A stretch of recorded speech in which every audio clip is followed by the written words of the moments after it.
हाँ जी, let's start the class. Consumer behaviour ordinal approach करनी है। कल हमने कार्डिनल अप्रोच की थी।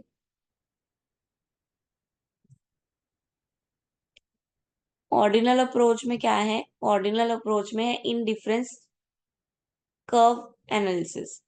इन डिफरेंस कर्व के में क्या होगा? एक लोकस ऑफ पॉइंट होगा। Each represent a different combination of two substitute good have the same utility और सेम लेवल ऑफ सेटिस्फेक्शन।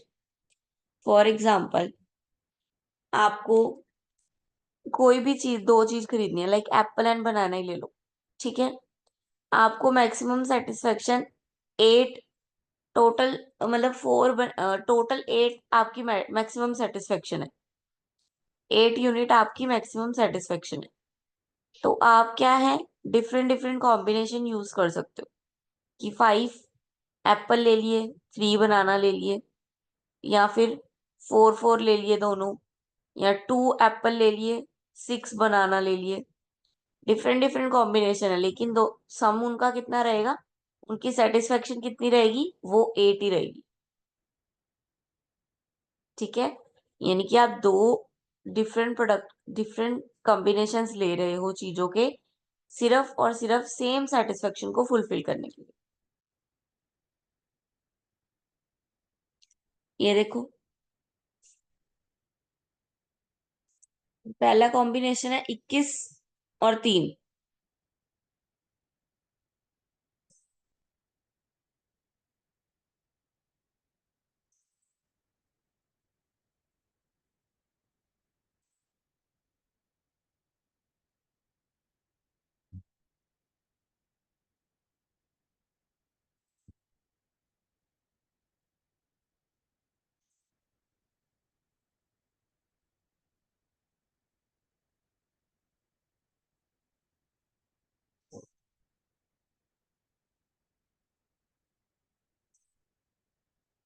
ये इन्होंने पता नहीं क्यों कॉम्बिनेशन।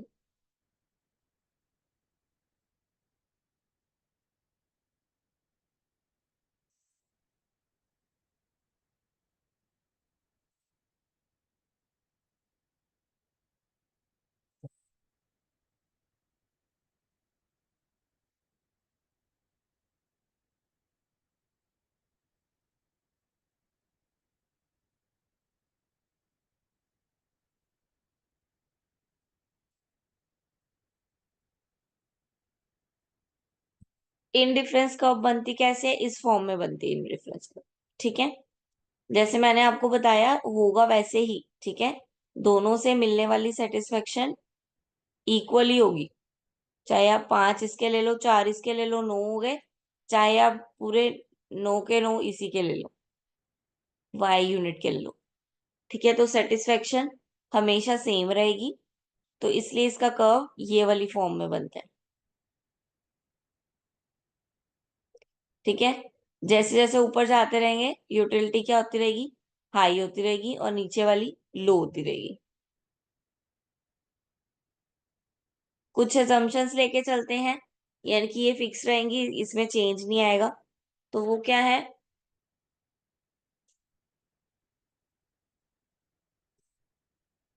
ट्रांजिटिविटी। ट्रांजिटिविटी मतलब क्या है? वो दो ही गुड्स को जानता है। थर्ड गुड के बारे में वो क्या है? अनअवेयर है, यानी कि तीसरा गुड्स वो चुनना ही नहीं चाहेगा। वो दो ही गुड्स को जानता है, उसी को ही बार बार चुनेगा। Diminishing marginal rate of substitute. Marginal rate जो है वो हर एक यूनिट के बाद क्या होता जाएगा? कम होता जाएगा। रैशनैलिटी, ठीक है, टोटल सेटिस्फेक्शन फुलफिल करनी है मेन काम। Ordinal approach, consumer can only specify his preference for a particular combination of two goods. He cannot specify how much. ठीक है, वो ये बोल सकता है कि इससे उसको सेम सेटिस्फेक्शन हो रही है, पर ये नहीं बता सकता कि कितनी सेटिस्फेक्शन हुई।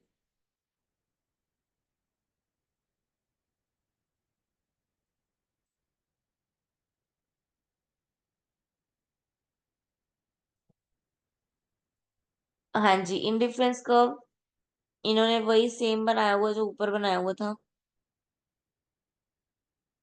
इस पे भी मैक्सिमम सेटिस्फेक्शन है, इस पे भी मैक्सिमम सेटिस्फेक्शन है।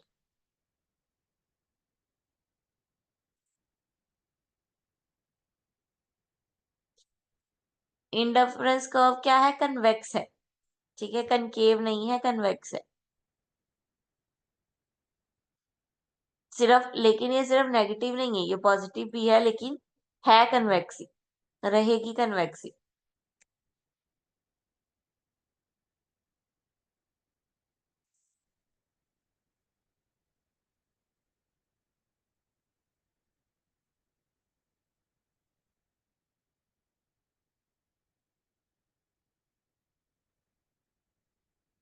हाँ जी, ये पढ़ो जरा।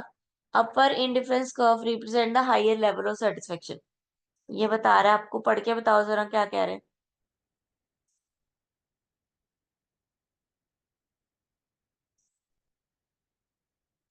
पढ़ो इसको।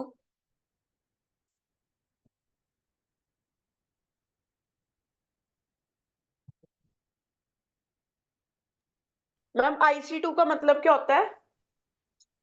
ये indifference curve one, indifference curve two. ये देखो, ये रही IC1, IC2, मतलब दो कर्व बनाई हुई है, एक यहाँ पे, एक यहाँ पे। वो बोल रहे हैं जैसे वो हाइयर जाती रहेगी इंडिफरेंस कर्व, तो उसका लेवल सेटिस्फेक्शन भी क्या होता जाएगा? बढ़ता जाएगा। जितनी जितनी वो ऊपर जाती रहेगी, उसका लेवल ऑफ सेटिस्फेक्शन बढ़ता रहेगा। हाँ जी, then budget line, read it. Budget line क्या होती है?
हाँ जी, पढ़ लिया बजट लाइन?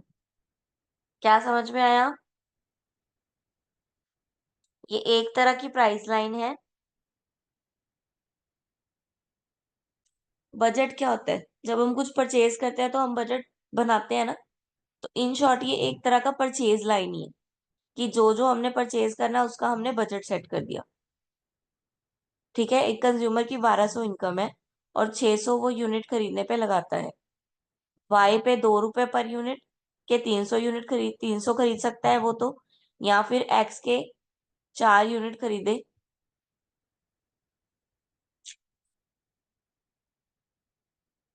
ठीक है, वाई के वो 600 यूनिट ले रहा है और एक्स के 400 unit, O sorry 300 unit.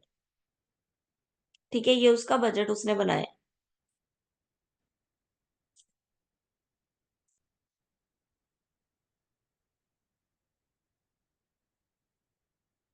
Then marginal rate of substitute, marginal rate हमें पता चल गया, मार्जिनल रेट होता है एक्स्ट्रा एक्स्ट्रा मनी। ठीक है, यानी कि सेटिस्फेक्शन लेवल को अचीव करने का पॉइंट, जहां पे मार्जिनल रेट यानी कि एक्स्ट्रा कुछ ऐड ऑन कर दिया आफ्टर सेटिस्फेक्शन।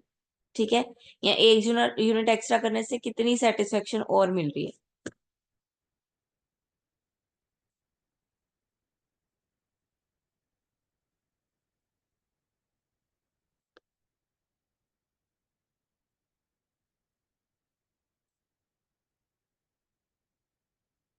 ये बहुत सारे इंडिफरेंट कर्व बना के दी हुई है आपको। ठीक है, ये है इंडिफरेंस कर्व।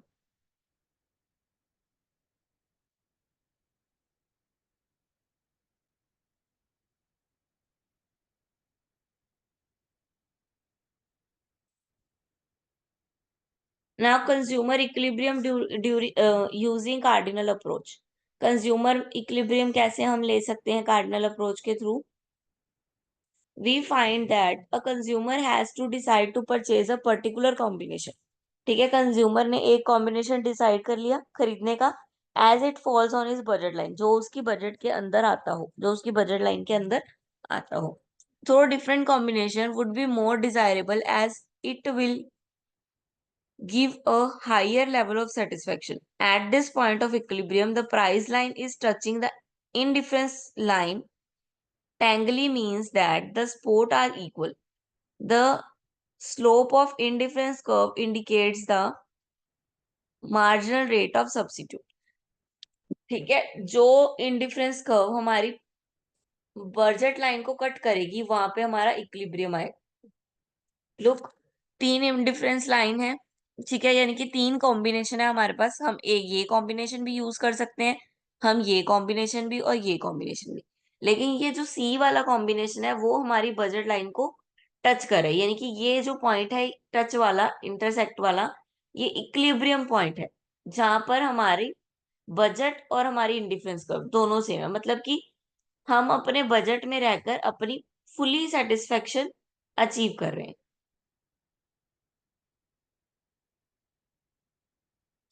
पीसीसी क्या होता है? Price consumption curve. तो प्राइस कंजप्शन कर्व क्या है? Price consumption curve, if the price of x fall, the new budget और price line become m minus L1, as more as x can be bought out, give budget, and then C1 become the new equilibrium point if the price of, यही है price consumption curve. जिस जिस point पे equilibrium आ रहा है, सारे equilibrium का total, सारे इक्विलिब्रियम का टोटल क्या है? PCC, price consumption curve. यानी कि इस पॉइंट पे प्रॉपर प्राइस में हमारी प्रॉपर कंजप्शन हमें मिल रही है।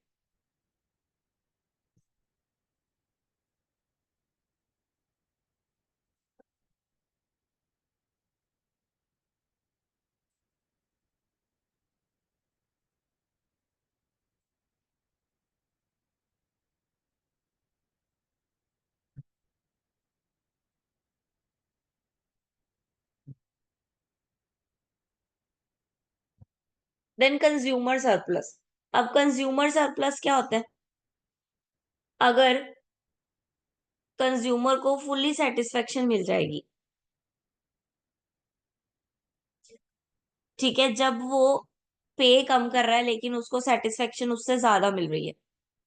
ठीक है, तो इसका मतलब क्या है? कंज्यूमर को क्या हुआ है? सरप्लस हुआ है, कंज्यूमर को फायदा हुआ है, प्रॉफिट हुआ है। ठीक है, और कंज्यूमर का सरप्लस प्रोड्यूसर का क्या होगा?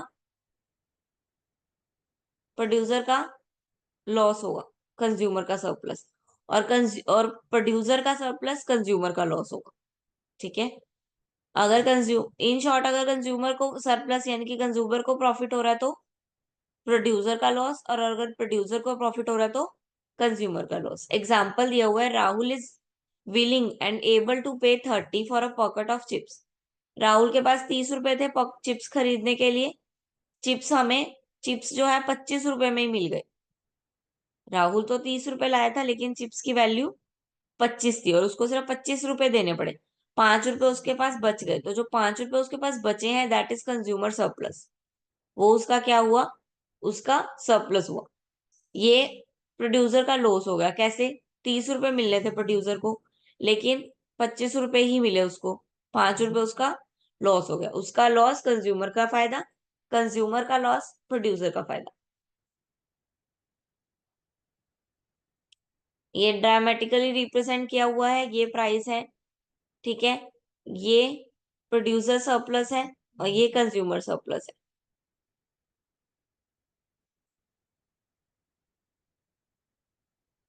हाँ जी, ये वाला चैप्टर कंप्लीट हो गया। Indifference curve, cardinal approach, ordinal approach clear है।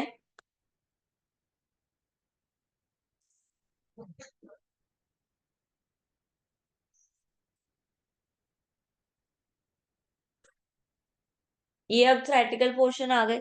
ठीक है, वो सारे प्रैक्टिकल पोर्शन थे जो हमने कवर कर लिए हैं। अब थ्योरेटिकल पोर्शन आ गए, यानी कि रिवीजन वाले, लर्न करने वाले।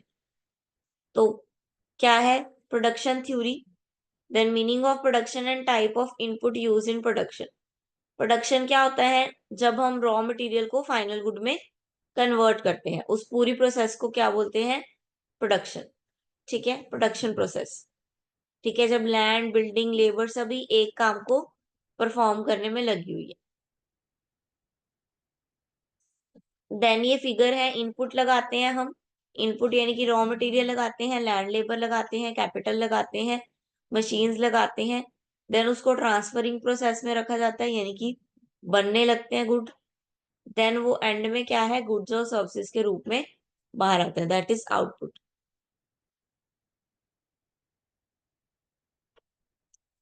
देन ये प्रोडक्शन फंक्शन आ गया, रीड इट। जल्दी बताओ क्या लिखा है प्रोडक्शन फंक्शन में।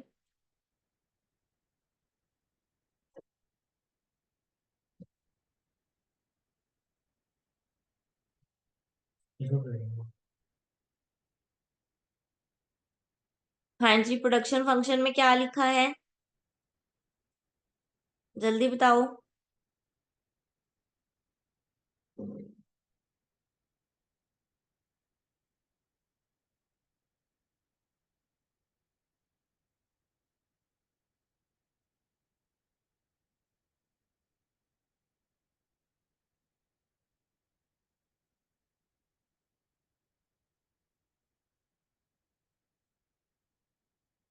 प्रोडक्शन फंक्शन क्या हुआ? जो स्पेसिफाई करे, इनपुट को आउटपुट में कन्वर्ट करे। ठीक है, that is production function. Q is output. Output कैसे आएगी? अलग अलग इनपुट यूज करके। Input one, input two, input three, अलग अलग इनपुट को यूज करके आउटपुट आएगी। Q is output, x is labour and y is capital. तो q is the function of x and y, यानी कि production function is a function of labour and capital.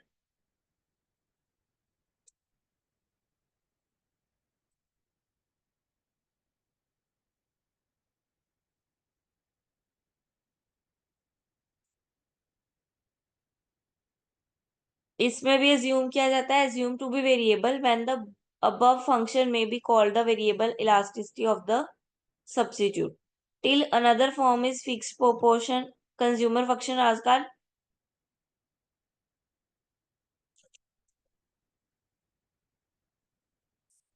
लियोनटिफ function, ये आगे आएगा।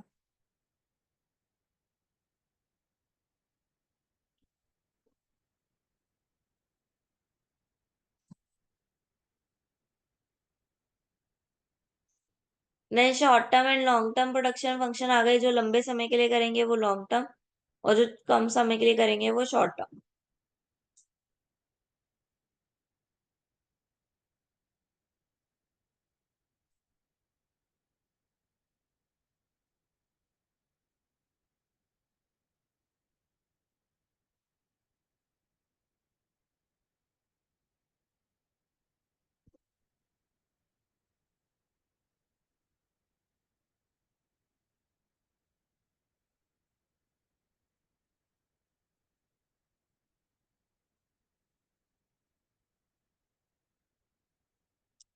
Then production function with two variable inputs. Variable inputs, variable मतलब कि जो change होते रहते हैं। उन दो इनपुट को यूज करके प्रोडक्शन फंक्शन निकालेंगे। इनपुट कोई भी हो, प्रोडक्शन फंक्शन का मेन काम है इनपुट को आउटपुट में कन्वर्ट करना। वेरिएबल इनपुट है तो वेरिएबल आउटपुट निकल आएगा, और मतलब कि आउटपुट जो है वेरी करता रहेगा। और अगर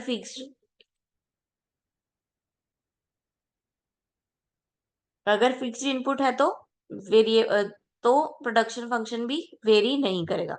देन आइसोकेंट आ गया। आइसोकेंट क्या होता है? Isoquant represent the production function.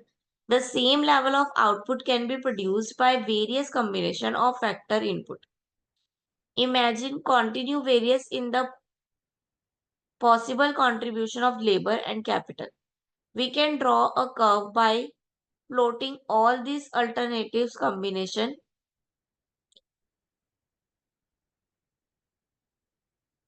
The curve, which is the locus of all possible combination, is called the isocant. अभी दिखाएंगे, ये है isocant.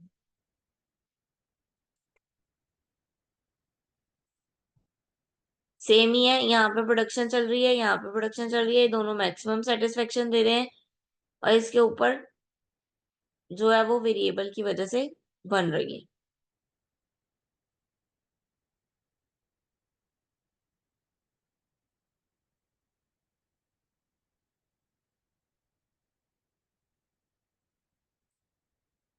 आइसोकेंट के टाइप आ गए लीनियर, ये दिखाएंगे। ये देखो, ये आइसोकेंट के टाइप है।